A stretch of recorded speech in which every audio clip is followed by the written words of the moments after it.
When the lady at the shelter tried to take her out of the cage, she clung to the bars of the door, desperate not to be taken out of her cage. She didn't want to have anything to do with people. She ducked away under my armpit and was frozen in fear when the lady put her in my arms. It was exactly at that moment that she melted my heart, and I fell in love with her. Please listen to this true story from Animals My Love. I was living in an apartment when I went to the animal shelter to get my first cat. There were about 40 adult cats looking for new homes, and out of all those cats, only 3 were deemed suitable to become indoor apartment cats.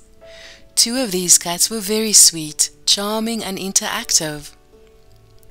The last cat was attempting to be invisible, hiding behind a litter box with only the top of her ears visible. She was about 2 years old at the time, and recently brought in after being found on the streets. She was malnourished, had ear mites, a large wound on her shoulder, and was just neutered the day before. She was a little pile of misery.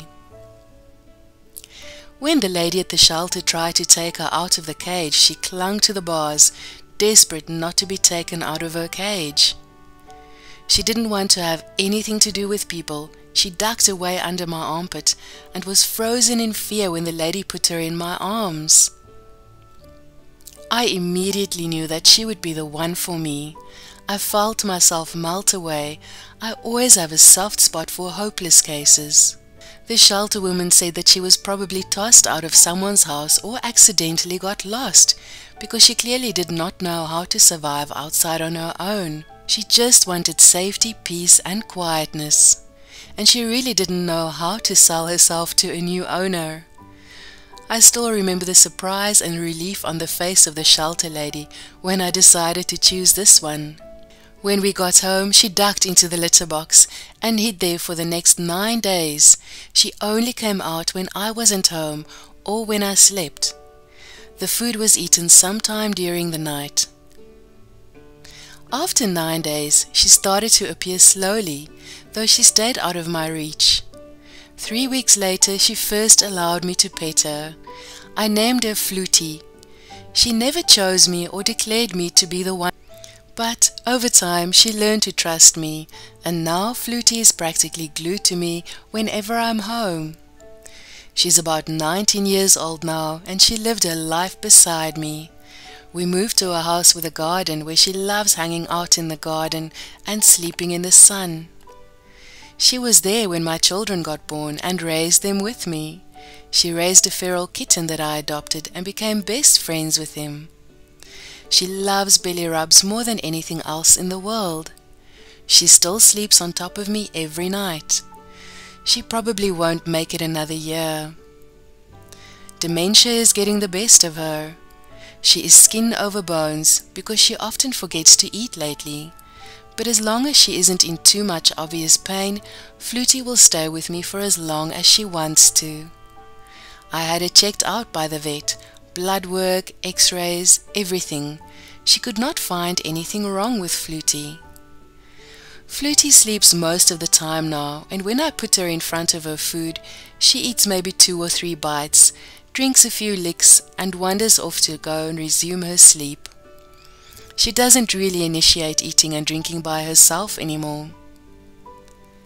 The vet thinks she's just at the end of her life and doesn't feel hunger or thirst well anymore.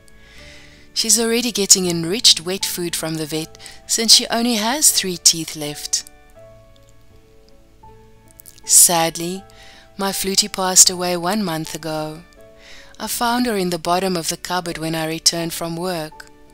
She looked like she had peacefully fallen asleep. I miss her so much. She was very special to me indeed, and now I am lucky to have these special memories of her. It's a beautiful thing this lady did by taking on a cat that other people would have passed by. When a cat chooses its new owner, I believe they do so knowing it will be a mutually rewarding relationship. When you say your cat gives you headbutts, I smile, because that's a sign of love. Animals, my love, assures you that if you practice love and patience, your cat will feel safer and reciprocate your feelings.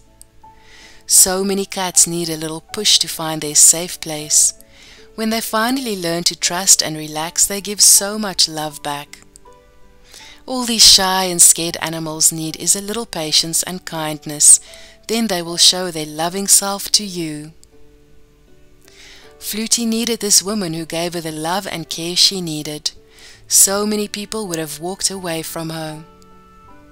Sometimes it isn't about choosing the best cat, but choosing the one who needs you. The most loving animal needs a little help to be chosen, because they may be too shy or scared to choose someone for themselves. And when they find safety, they really do show their loving selves. What do you think about Flutie and her owner? If you love the story, please give us a comment. Thanks for watching our video. All the best to you.